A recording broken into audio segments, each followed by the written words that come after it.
Boa noite a todos. Boa noite. Com muita alegria, estamos aqui reunidos novamente, em mais uma noite de estudos. Que Jesus possa nos abençoar, O coraçãozinho de cada um aqui presente, encarnado e desencarnado. Então, quando me deram um tema, a importância de estudar o Evangelho segundo o Espiritismo, a princípio eu achei que seria um tema fácil, tranquilo para desenvolver. Mas depois eu percebi que seria uma abordagem um pouquinho difícil. Porque no Evangelho é fácil a gente ler e entender quando Jesus nos diz que devemos amar e perdoar o nosso próximo. Mas ao mesmo tempo é difícil vivenciar esse ensinamento. Porque nós, espíritos, ainda em processo de evolução, ainda engatinhando nos nossos caminhos da evolução moral, ainda enraizados na... Dá licença. Tudo bem, meu amor? Que bom você veio. Ainda enraizados nos nossos vícios, nas nossas mazelas, nas nossas imperfeições, ainda nós não somos capazes de compreender tão sublime ensinamento que é o Evangelho. Então, nós podemos sim entender de forma superficial o que é o Evangelho, mas compreender já é algo mais profundo, mais complexo, que envolve não só a assimilação do conceito, mas a exemplificação do sentido real do contexto da palavra, do contexto do que realmente é o Evangelho. Então, no estudo de hoje, nós vamos nos basear no prefácio do livro Caminho, Verdade e Vida, onde Emmanuel, nosso querido Emmanuel, inicia assim: Jesus é o caminho, a verdade e a vida. Sua luz imperecível brilha sobre os milênios terrestres como o verbo do princípio, penetrando o mundo há quase 20 séculos. Lutas sanguinárias, guerras de extermínio, calamidades sociais não lhe modificaram um tio nas palavras que se atualizam cada vez mais com a evolução da Terra. Entretanto, sempre tardios no aproveitamento das oportunidades preciosas, muitas vezes no curso das existências renovadas, temos desprezado o caminho, indiferentes ante os patrimônios da verdade e da vida. Então, nós temos desprezados o caminho, indiferentes à verdade e à vida. Quantas oportunidades nós temos perdido há milênios, A primeira grande revelação da lei divina foi Moisés quem nos trouxe, com a ideia de um Deus único, um Deus soberano, criador de tudo, e das suas leis naturais, concentradas nos 10 mandamentos. Com o passar do tempo, os judeus deturparam essas revelações, com as suas interpretações egoístas, estabelecendo que a aliança com Deus seria uma dádiva apenas para o seu povo. Mais ou menos uns 1.400 anos depois, Jesus, o nosso governador planetário, ele veio pessoalmente nos trazer a segunda grande revelação, dando cumprimento à verdadeira lei de Deus, a lei do amor, do perdão, da caridade e da humildade. Ele foi o único que exemplificou em plenitude esses ensinamentos para toda a humanidade. Ele também veio nos ensinar sobre a vida futura do homem, suas relações e suas consequências. Quando ele nos dizia a cada um segundo as suas obras, ele estava nos ensinando a lei de causa e efeito. Ou seja, a gente colhe aquilo que a gente planta. Na época, Jesus ele não podia nos dizer, nos revelar muito. Ainda éramos muito imaturos espiritualmente. Mal entendíamos sobre o amor e o perdão quem dirá sobre as questões espirituais. Mas ele já veio abrindo a clareira para a chegada da terceira grande revelação, semeando ali as leis naturais, mesmo que em parábolas. E o que nós cristãos fizemos? Também deturpamos os seus ensinamentos em razão do nosso orgulho, do nosso egoísmo, né, ao longo dos séculos, fazendo passar despercebidos seus ensinamentos morais.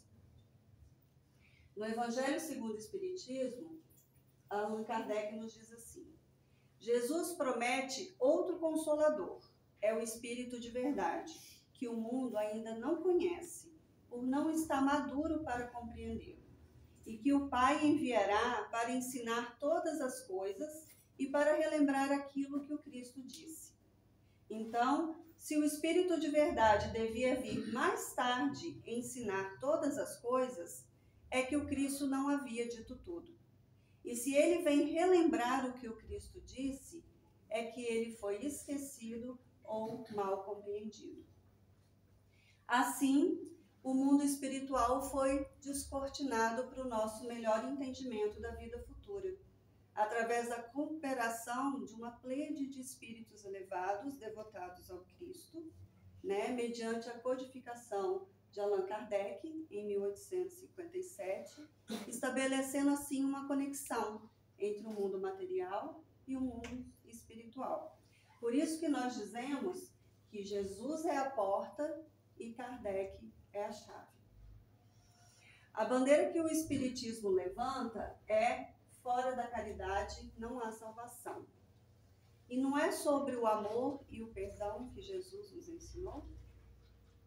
Né? O Espiritismo, além de dar continuidade aos ensinamentos do Evangelho de Jesus, tendo o amor, a caridade, o perdão como base da sua doutrina, ele também vem nos ensinar que a morte não existe, que a vida continua, que o espírito é imortal.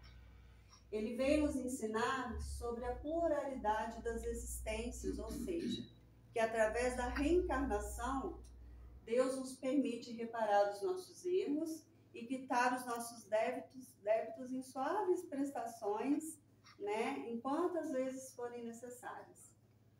Ele veio nos ensinar também que nós podemos sim nos comunicar com o mundo espiritual e que isso é algo natural e não sobrenatural. Ele veio nos ensinar sobre a pluralidade dos mundos habitados. A Terra não é o único mundo habitado. Nesse universo infinito existem inúmeros mundos habitados de diferentes níveis de evolução, desde os mais primitivos até os mais celestes. Então, a partir do momento que eu tenho esse conhecimento nas minhas mãos, né, a gente passa a ver a vida de outra maneira. A gente passa a pensar e agir de forma diferente. Né? Tudo muda, porque aí eu paro de jogar a culpa nos outros, de jogar a culpa em Deus, de jogar a culpa nas circunstâncias e me torno responsável por mim mesmo, pela minha evolução, pelo meu futuro. Então, assim como Jesus disse, eu não vim destruir a lei, mas cumpri-la, a doutrina espírita também não veio destruir a lei cristã. Ela veio resgatar a essência do Evangelho e veio completar e explicar pelas novas leis naturais que ela ensina, né, que ela vem nos revelar, o ensinamento de Jesus, nos fazendo compreender aquilo que antes a gente não compreendia. Jesus falava muito por parábolas, nem todos entendiam, né? Então, com o Espiritismo, tudo ficou muito claro. Hoje nos foi permitido ter a compreensão plena dos ensinamentos de Jesus. No prefácio do livro, Emmanuel ainda continua: o Senhor, contudo, nunca nos deixou desamparados. Cada dia reforma os títulos de tolerância para com as nossas dívidas. Todavia, é de nosso próprio interesse levantar o padrão da vontade, estabelecer disciplinas para uso pessoal e reeducar a nós mesmos, ao contato do Mestre Divino. Esse contato divino que a espiritualidade nos trouxe, fundamentado nos ensinamentos evangélicos do Cristo, ele é um código de princípios morais universal, sem distinção de crenças ou de raças. Por exemplo, Gandhi, ele era hindu, né? Ele tinha um grande respeito por todas as religiões e nela ele buscava inspiração. Ele acreditava que todas as grandes religiões eram fundamentalmente iguais e tinham uma verdade universal nelas. Ele dizia que se perdesse todos os livros sacros da humanidade e se salvasse só o Sermão do Monte, nada estaria perdido. Então, assim como Jesus, Gandhi, ele deu seu exemplo de humildade, de tolerância, de compreensão, de amor ao próximo, nos mostrando que a gente ensina pelo exemplo e não apenas com palavras, né? Então, nós devemos entender que o Evangelho, ele não é um livro apenas de oração. Ele é a cartilha que Jesus deixou para a nossa vida. Ele é o roteiro seguro para a nossa evolução espiritual. É o caminho infalível para alcançarmos a tão sonhada felicidade plena, né? É compreender que através do autoconhecimento, da nossa reforma íntima, da nossa iluminação interior, é que somos capazes de nos desfazer das nossas mazelas, dos nossos vícios, das nossas imperfeições.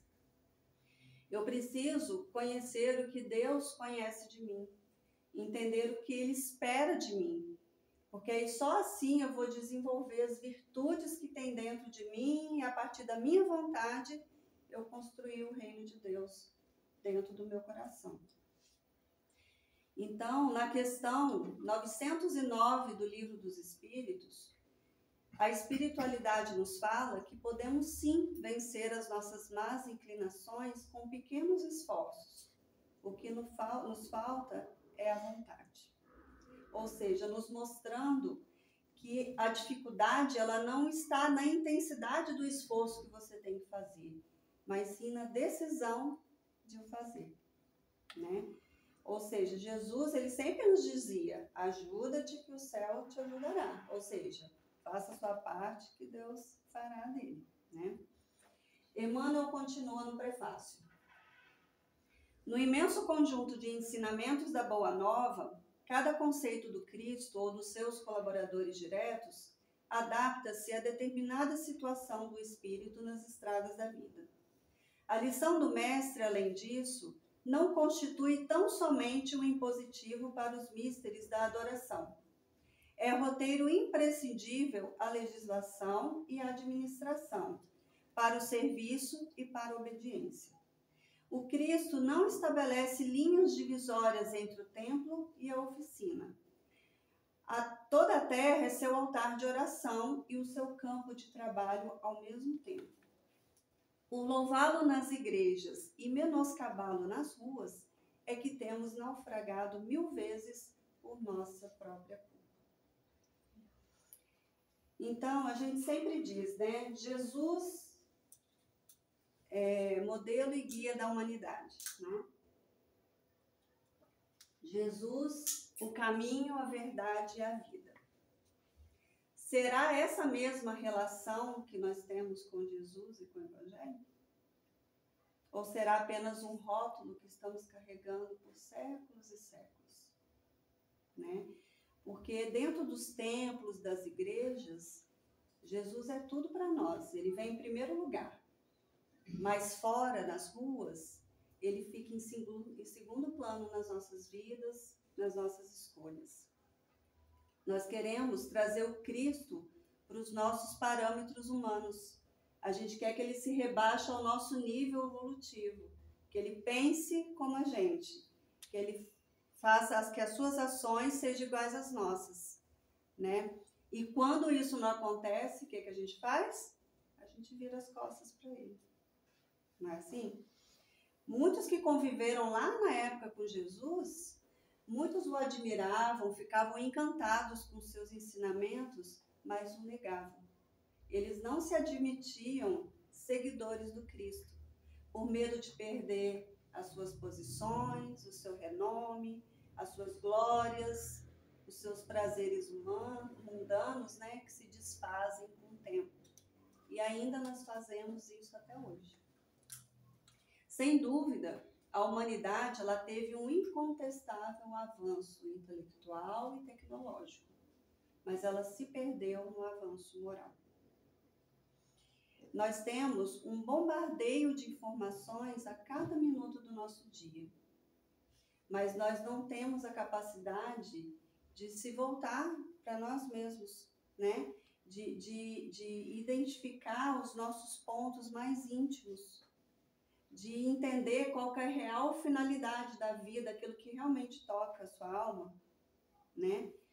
Então, o grande erro da humanidade, em toda a sua história, foi achar que encontraria a verdadeira felicidade no materialismo, né? Achar que a vida ela está limitada entre o nascer e o morrer. E o que é pior, ainda vivendo distante das leis divinas, né? Hoje, com a doutrina espírita, nós sabemos que a felicidade ela é diretamente proporcional ao progresso moral conquistado pelo homem. E não tem nada a ver com o materialismo, né? Paulo de Tarso, ele dizia: o bem que eu quero fazer, eu não faço. Mas o mal que eu não quero fazer, eu faço. Por que será que a gente sabe o que tem que fazer, mas não faz? Porque mesmo acreditando em Deus, a gente ainda está muito agarrado nas nossas convicções mundanas. Mas aí então, para que serve o Evangelho? Se ele não muda a nossa conduta, se ele não muda a nossa forma de pensar e de agir, né? Nós falamos que somos cristãos, mas não agimos como cristãos, né? O Espírito Lírio, a nossa querida, né, mentor da Andréia, no livro Da Dor ao Amor, a Cura para o Espírito, ele nos diz assim, na mensagem Exemplificar: não basta ler o Evangelho se não entendemos e colocamos em prática o que ele nos ensina. É preciso exemplificar a cada momento em que somos chamados a servir Jesus.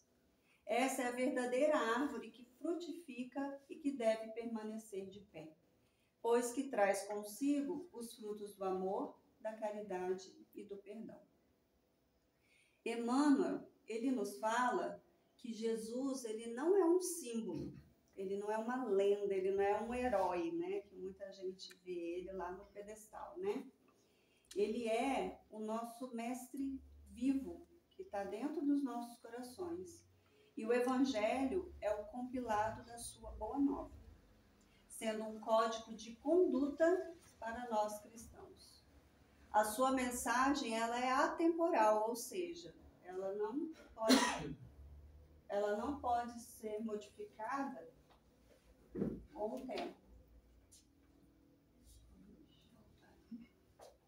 Ela não pode ser modificada com o tempo.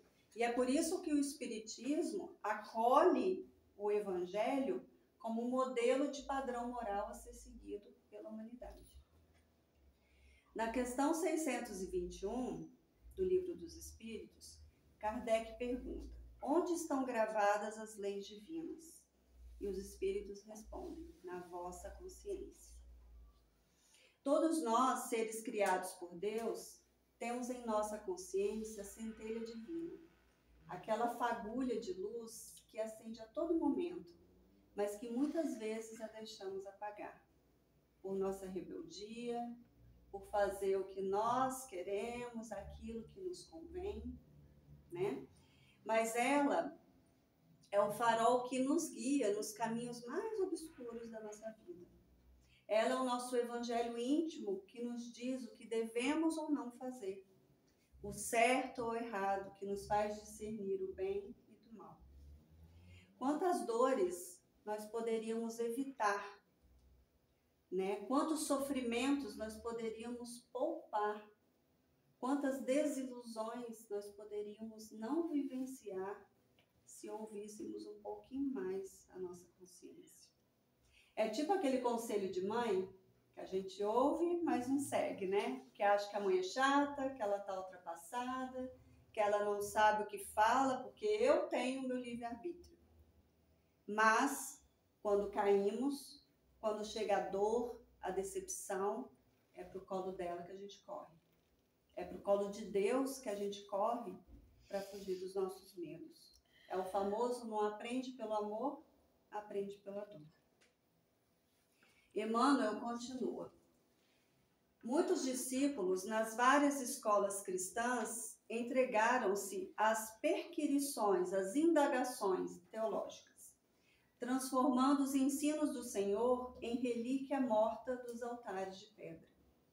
No entanto, espero Cristo venhamos todos a converter-lhe o evangelho de amor e sabedoria em companheiro da prece, em livro escolar no aprendizado de cada dia, em fonte inspiradora de nossas mais humildes ações no trabalho comum e em código de boas maneiras no intercâmbio fraternal.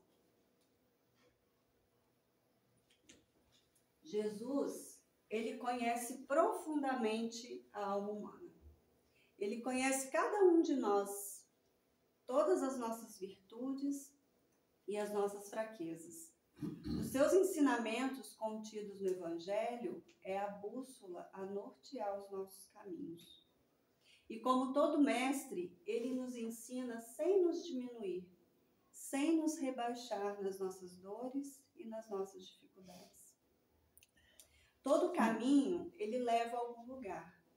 E Jesus é o caminho, a verdade e a vida, né? E mesmo quando nos desviamos do caminho certo, quando estivermos caminhando, né, pelos caminhos tortuosos da vida, mesmo assim, a gente pode abandonar os nossos vícios, as nossas imperfeições, parar, refazer a rota e mudar a direção. Porque Jesus é o caminho, mas a escolha é nossa, se queremos segui-lo ou não. Ele nos ensinou o verdadeiro sentido da palavra amor, do amor incondicional, do amor mais puro, do amor por aqueles que a gente, né, que nos amam e também por aqueles que nos fazem mal, os amigos e inimigos, né?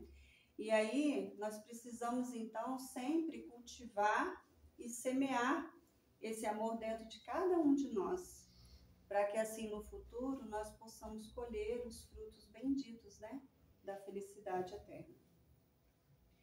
Deus, na sua infinita bondade e misericórdia, ele nos criou simples e ignorantes e nos concedeu o livre-arbítrio para que pudéssemos fazer as nossas próprias escolhas. Mas, quando ele percebe que nós excedemos a sua confiança, tomando os caminhos equivocados que nos levam aos precipícios, né, da inferioridade moral, ele coloca em nossa vida a mestra educadora, a dor, para que possamos humildemente reconhecer os nossos erros e as nossas falhas. Ah, Michele, então Deus não é tão bondoso assim, porque ele nos faz sofrer. Alguém aqui aprende alguma coisa somente nos momentos bons de felicidade? No nosso nível evolutivo em que nos encontramos, a gente só aprende pela dor, né? É assim como uma mãe e um pai que diz um não para um filho, que reprime, que chama atenção, que dá uma chinelada, que coloca de castigo, para que ele possa aprender a lição, mas é por amor. E assim Deus faz conosco, né? Não é Ele que nos dá o sofrimento, somos nós mesmos, através do mau uso do nosso livre-arbítrio. Mas Ele, por amor, Ele permite que soframos para nos educar. Nós vivemos num mundo de provas e expiações. Então, todos nós, em algum momento da nossa vida, iremos receber a visita da dor e do sofrimento. Seja através de uma perda, de uma separação, de uma decepção, de uma doença, de uma crise financeira, né? Mas que nos faz ativar o nosso sentimento de responsabilidade perante a lei divina. Responsabilidade essa tão necessária para o nosso aperfeiçoamento moral e espiritual. Jesus, ele sempre direcionava a responsabilidade para nós. Orai e vigiai. A tua fé te curou. Vai e não peques mais.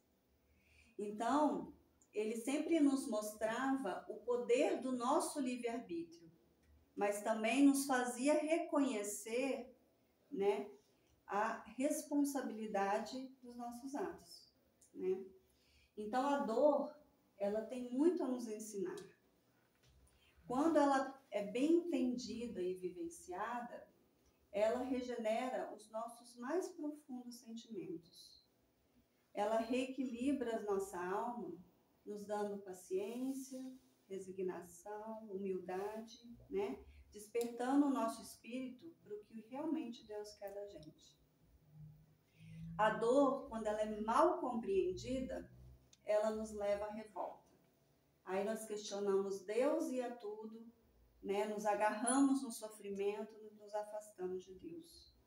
Ele até permite que a gente se afaste, mas ele também nos acolhe sempre, né? Quando queremos voltar para ele. Em 2011, alguns aqui já sabem, eu sofri um acidente de carro, fiquei entre a vida e a morte, e tive a experiência do quase morte, né? Dei um pulinho do lado de lá, dei um oi pra galera, voltei. Mas enfim, fiquei 15 dias em coma, 2 meses no hospital, 9 meses para me recuperar e voltar à minha atividade, né? A minha vida normal. Mas esse acidente foi o divisor de águas na minha relação com Jesus e com o Evangelho. Eu conheci a doutrina espírita com uns 23 anos, mais ou menos. A maioria das pessoas chega na doutrina através da dor. Eu cheguei pela curiosidade, pela necessidade de mais informações. Eu tinha muitos questionamentos que a Igreja Católica não me respondia. Mas, no início, eu era uma frequentadora, encantada com a doutrina, apaixonada com todos os ensinamentos, mas ainda agarrada ao meu comodismo, né, as questões mundanas, a correria do dia a dia. E aí, depois do meu acidente, 10 anos após eu conhecer a doutrina, aí sim, por causa do meu acidente, eu senti a imensa necessidade e vontade de servir na seara de Jesus, de poder divulgar essa doutrina que tanto me ajudou e que tanto me fez bem. Eu tenho certeza que eu levei um belo puxão de orelha lá em cima. Mas enfim, foi através da dor e do sofrimento que me fez despertar para o meu verdadeiro caminho junto a Jesus, né? Então, quando bem compreendida, a dor ela nos faz ter a humildade de refletir importantes questões. O que a dor veio me ensinar? Né? O que eu preciso mudar na minha vida? Aí eu já não pergunto por quê, eu pergunto para quê, né? Todos nós, encarnados na Terra, nós estamos aqui para resgatar ou aprender com as experiências humanas, né? Após as nossas quedas lá no passado. E lá no nosso programa reencarnatório, a gente aceitou todas as condições do processo, as provações que a gente tinha que passar para a nossa depuração espiritual. Então, quando nós estamos realmente dispostos a mudar, quando nós estamos realmente, né, entregues à vontade de Deus, nós retiramos da dor as lições necessárias para o nosso progresso. Nos dedicamos à resiliência e à paciência diante da dificuldade, transformando o sofrimento em evolução, né? E na certeza de que tudo que está acontecendo com a gente é o melhor que Deus poderia estar fazendo por nós naquele momento. Mas nós só temos essa percepção de vida quando nós temos um conhecimento, né? Porque é isso que a doutrina espírita ela faz conosco.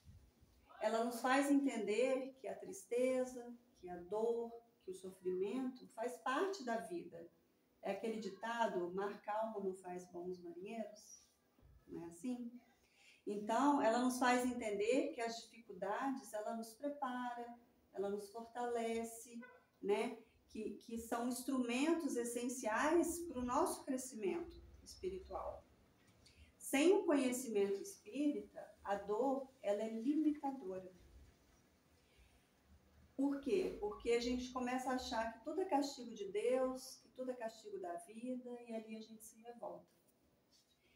Com o conhecimento espírita, a dor, ela é libertadora, porque ela ensina a sermos mansos, humildes e resignados. Ela nos permite realizar escolhas que nos faz parar de olhar para o nosso próprio umbigo e fazer um bom uso do nosso livre-arbítrio. Nos faz entender que quando Jesus nos promete alívio e consolo, não significa que ele vai tirar a sua dor, que ele vai tirar o seu sofrimento, que ele vai resolver o seu problema. Ele nos promete o Consolador, o que consola a dor, né? Mas que a fé em Jesus nos dá o porto seguro, né? Ele nos assegura que tem alguém no comando, né? Então, a gente deve cultivar no nosso íntimo essa luz que se acende na escuridão, né? Nos fazendo ter uma resistência moral diante das tormentas da vida, né? Emmanuel continua falando assim: que fazer? Temos imensas distâncias a vencer no caminho para adquirir a verdade e a vida na significação integral. Compreendemos o respeito devido ao Cristo, mas pela própria exemplificação do Mestre, sabemos que o labor do aprendiz fiel constitui-se de adoração e trabalho, de oração e esforço próprio. O Evangelho é a nossa jornada íntima. Se eu me disponho a fazer uma longa caminhada, eu faço todo um planejamento da roupa que eu vou usar, do que eu vou comer, da onde eu vou parar, eu faço o estudo de todo o trajeto que eu vou percorrer. Isso é o nosso planejamento reencarnatório. No papel sai tudo bonitinho, mas na prática não sai tão perfeito assim, né? Porque na caminhada, o clima, ele pode não ser tão favorável. A gente pode encontrar no caminho pessoas que nos ajudam, mas também aquelas que nos atrapalham. A gente pode encontrar obstáculos, buracos, lugares difíceis de passar, que pode nos fazer desistir da jornada. A gente pode nos machucar, fazendo atrasar um pouquinho a viagem ou até mesmo finalizá-la por ali mesmo. Vai ter momentos em que a gente vai estar extremamente fadigados, vai precisar parar, descansar, refazer, né, restabelecer as forças para seguir a jornada. Nós vamos precisar de um controle emocional para suportar as vicissitudes do caminho, né? Para que depois de tudo enfrentado, nós possamos nos alegrar e ter o sentimento de dever cumprido, né? Quando chegamos ao fim dessa jornada, né, para conhecer o lugar que tanto sonhamos em conhecer. E assim é a nossa vida, né? Cheio de altos e baixos, de tropeços e acertos, de dores e alegrias, né? Mas que se seguirmos o roteiro com confiança, né, com determinação e com fé, nós alcançaremos a felicidade tão sonhada, né? Porque Jesus, assim como nós, ele não nasceu perfeito, né? Tudo que a gente está passando, ele também passou. Claro que não aqui na Terra, mas ele também teve a sua jornada espiritual.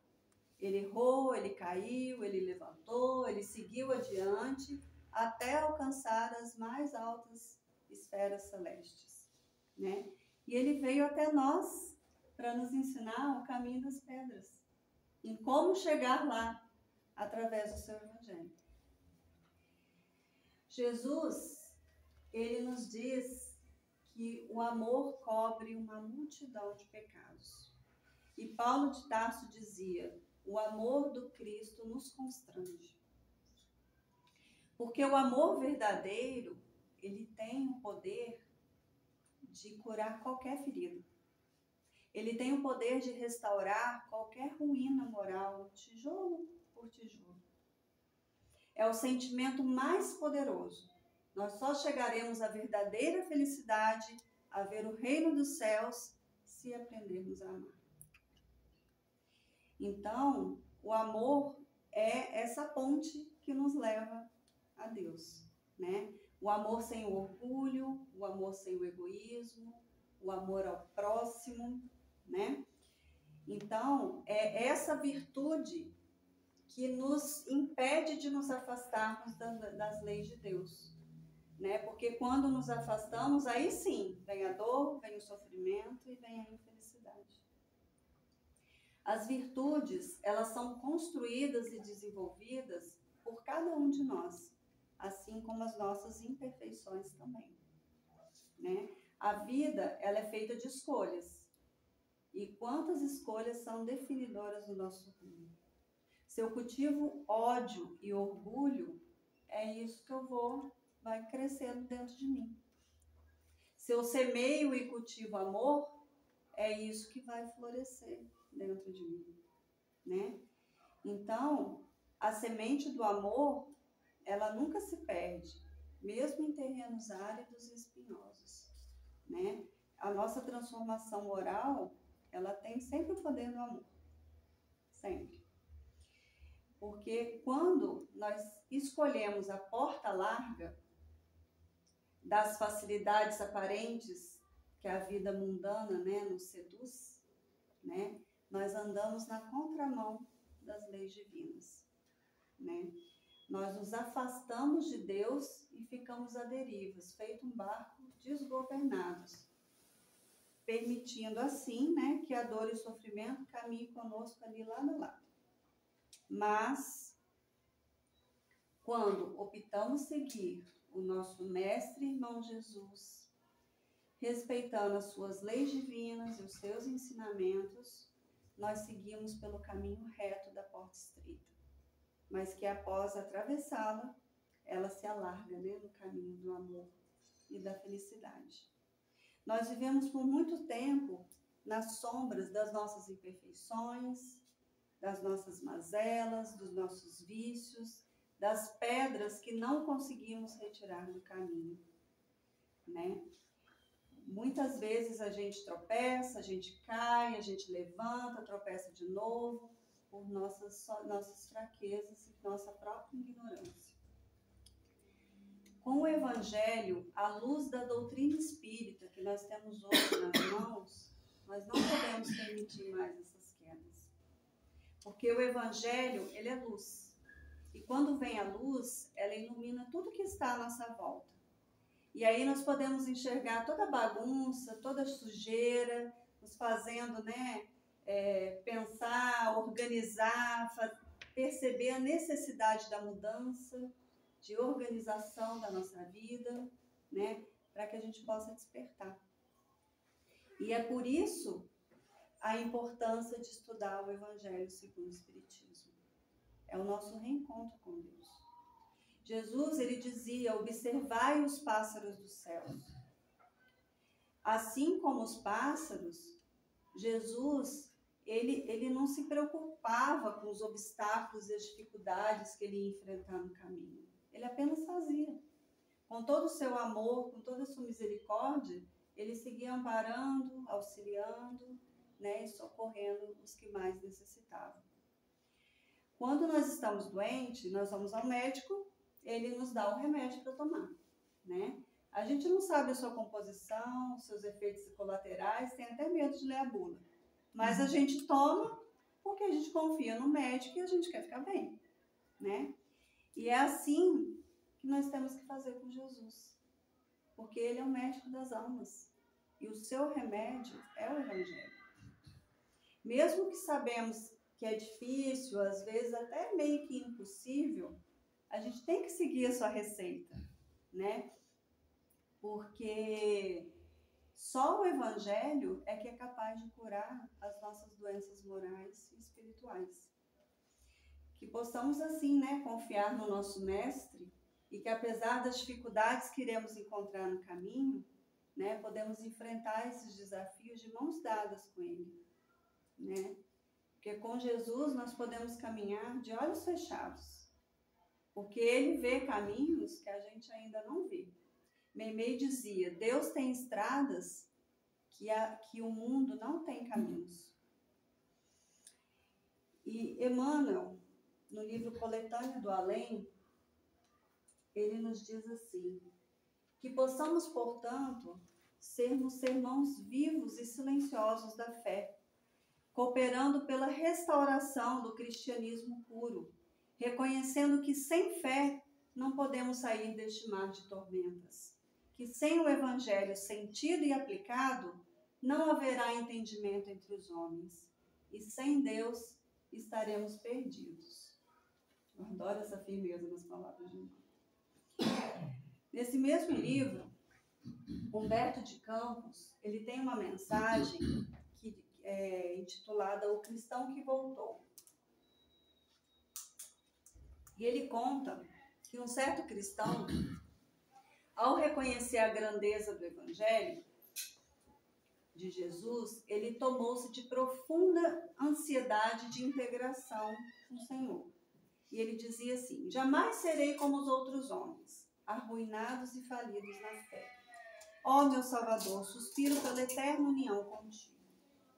E assim, concentrado em si mesmo, se isolou de tudo e de todos. Fugiu dos conflitos, desligado de todos os interesses, né, de trabalho humano, focando apenas nas suas orações e aguardando o encontro divino. A vida fazia com que o seu coração fosse convidado a todo o tempo para o trabalho ativo, mas ele era inflexível. Após o seu desencarne, ele peregrinou dias e noites ansioso, até que se deparou com um palácio deslumbrante, banhado de luzes sublimes e de onde se ouvia a harmonia celeste tão sonhada. O cristão se ajoelhou e chorou de júbilo, pois finalmente iria realizar o seu maior sonho. E antes que ele pudesse bater a porta, apareceu-lhe um anjo que acariciou seu rosto e exclamou compassivo, Jesus compadeceu-se de ti e mandou-me vir ao teu encontro. E ele perguntou, estamos no reino do Senhor? E o anjo respondeu, sim. E ele indagou, eu posso entrar? E aí o anjo respondeu, ainda não. Ainda não, meu amigo. Realizaste a fiel adoração ao Mestre, mas não executaste o trabalho do Pai.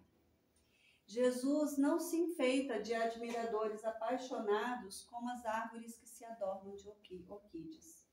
Ele atendeu a todos os sublimes deveres do serviço comum e convidou os homens a cumprir os superiores desígnios do nosso eterno Pai. Volta, meu amigo, e completa a realização espiritual. Torna ao plano terrestre, luta, chora, sofre e ajuda no círculo dos outros homens. A dor irá te conferir os dons divinos. O trabalho lhe abrirá as portas benditas da elevação. A experiência encherá o teu caminho de infinita luz. E a cooperação lhe entregará tesouros de valor imortal. Não necessitarás, portanto, procurar o Senhor, como quem procura um ídolo, porque o Senhor te procurará como amigo fiel. Volta e não temas. Então Jesus, ele não quer a fé cega, aquela fé fanática que não produz frutos. Ele nos quer no trabalho contínuo do bem, do amor ao próximo, à luz do Evangelho. Vamos seguir o conselho precioso dado a Paulo de Tarso por Abigail, sua noiva espiritual. Ama, trabalha, espera e perdoa. né? No livro Pontos e Contos, Humberto de Campos exemplifica bem esse conselho de Abigail. No mosteiro tinha um monge que rezava todas as noites pedindo para encontrar Jesus. E certa manhã, durante as suas orações, ele contemplou a visão de Jesus ao seu lado e caiu de joelhos em adoração e agradecimento. Mas nesse mesmo instante, os sinos do mosteiro começaram a tocar, indicando que era hora de acolher e socorrer os doentes, os aflitos. Aí, depois de muito relutar, ele foi cumprir o seu dever junto aos irmãos necessitados e os atendeu pacientemente, com todo o amor no coração. Quando ele retornou para o seu quarto, com o coração todo amargurado por ter interrompido aquele tão sonhado encontro, ele teve uma grande surpresa. Jesus ainda o esperava ali. E aí ele caiu de joelhos e Jesus lhe disse: se você tivesse ficado aqui, eu teria ido embora. Né? Ou seja, ao longo da nossa jornada, conforme nós vamos nos purificando como espíritos, nós vamos nos preocupando cada vez menos com a gente e mais com o outro. Por exemplo, nos mundos primitivos, nós temos a preocupação apenas com a nossa sobrevivência, né? Nos mundos de provas e expiações, nós nos preocupamos só com o nosso próprio umbigo. Nós somos muito egoístas. Nos mundos de regeneração, nós já entendemos a necessidade de preocupar com o outro e fazer o bem. Nos ditosos, nós já fazemos o bem e fazemos o melhor para a sociedade em que vivemos. E nos mundos celestes, né, o bem reina absoluto, né, e a sintonia, né, os espíritos vivem em plena sintonia com o amor universal e com as leis divinas. No livro Pão Nosso, numa mensagem titulada O Mas e os Discípulos, Emmanuel nos diz, ele faz uma comparação entre o discípulo aplicado e o discípulo preguiçoso. O aplicado, ele diz assim: de mim mesmo nada possuo de bom, mas Jesus me suprirá de recursos segundo as minhas necessidades. E o preguiçoso diz: não descreio da bondade de Jesus, mas não tenho forças para o trabalho cristão. O aplicado diz: não disponho de perfeito conhecimento do caminho, mas Jesus me conduzirá. E o preguiçoso diz: sei que o caminho permanece em Jesus, mas o mundo não me permite segui-lo. O aplicado diz: assim recomendo meus princípios, mas Jesus pede outra coisa.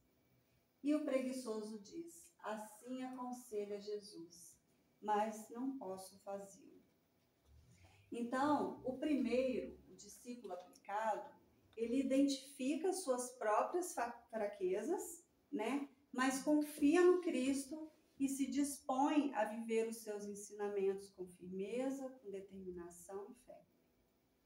O segundo, discípulo preguiçoso, ele reconhece as graças que Deus, né, que o Mestre lhe deu, mas ele foge delas, né, se justificando nas suas próprias limitações, indecisões, ociosidade e indiferença.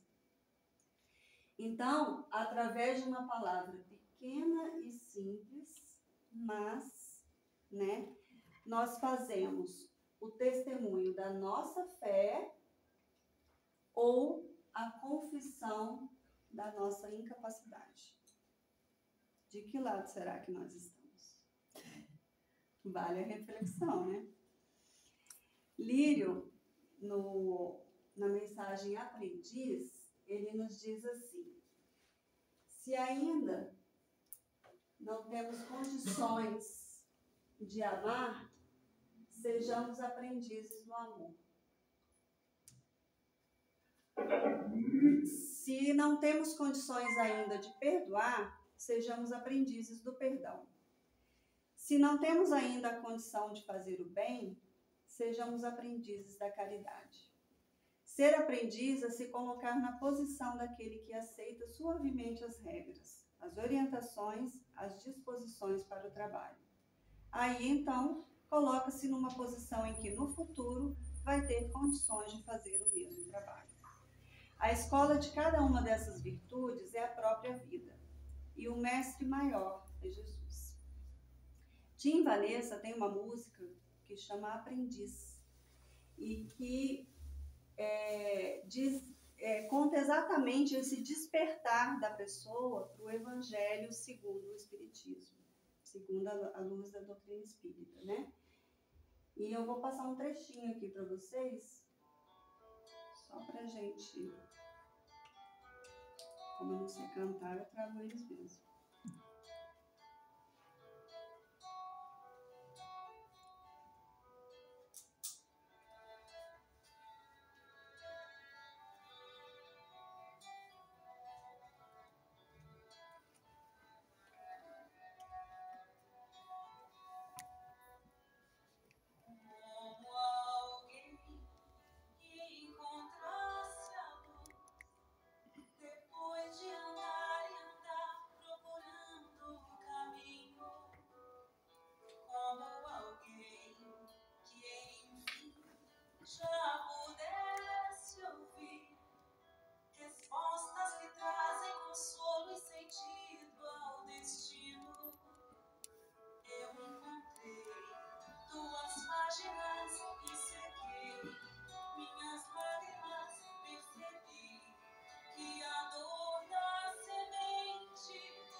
Né? Então, gente, que sejamos aprendizes, né? Que possamos aceitar o convite de viver o Evangelho quanto antes. Emmanuel, no livro Pão Nosso, ele nos fala que sob a tormenta é cada vez mais difícil a visão do curto. Então, não vamos esperar a dor, a necessidade e o sofrimento. A maioria de nós caminha sem rumo, né, transtornados sobre as tormentas da vida, né, quando poderíamos estar caminhando tranquilamente pelas estradas do amor. Jesus, ele nos diz: céus e terras passarão, mas a minha palavra não passará. Então, que possamos ser o discípulo aplicado, acolher o Evangelho e fazer dele a nossa meta, fazer de Jesus o nosso modelo de vida, né? Muito obrigada a todos, muita paz e muita luz para a gente. Assim seja. Obrigada.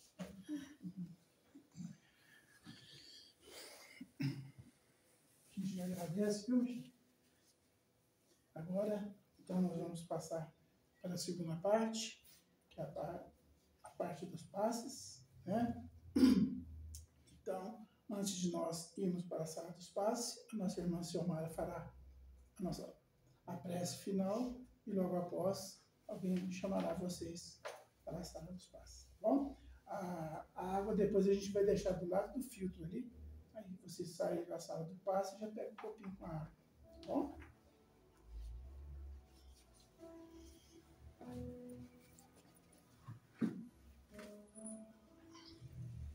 Nós agradecemos, então, muito, né, a Michele pelo estudo de hoje. Foi maravilhoso, Michele. Obrigada. Gratidão, gratidão. E surge a prece na existência terrestre como chave de luz inspirativa, descerrando as trilhas que parecem impedidas aos nossos olhos. Ensina o silêncio da alma e quando não resolve os problemas, ela ilumina a mente e fortalece a resignação. Contato direto com o infinito, toda oração sincera, ela significa mensagem com endereço exato. E se por vezes ela oscila entre o riso e o pranto, ela acaba por elevar-se aos páramos superiores, onde já não existem nem alegria nem dor, apenas paz da alma. Oração é diálogo. Quem ora nunca monólogo. Até a petição menos feliz tem a resposta que lhe cabe, procedente das sombras. Atende a todos os compromissos na hora certa. E a pontualidade é o fiel moral da balança do tempo. Dá e receberás. Auxilia e alguém te auxiliará. Existe a caridade como receita ideal para todos os males. E a imparcialidade de julgamentos deve começar em nós, com benevolência para com os outros e severidade para com nós mesmos. Porque quais são os pontos de contato entre nós e a verdade? Que relação existe entre nós e o mundo material e o mundo espiritual? Expressa a exemplificação, o conjunto dos reflexos dos nossos atos. Toda opinião retrata o opinador. E constitui a vida uma longa viagem em procura, em demanda dos portos da felicidade perfeita.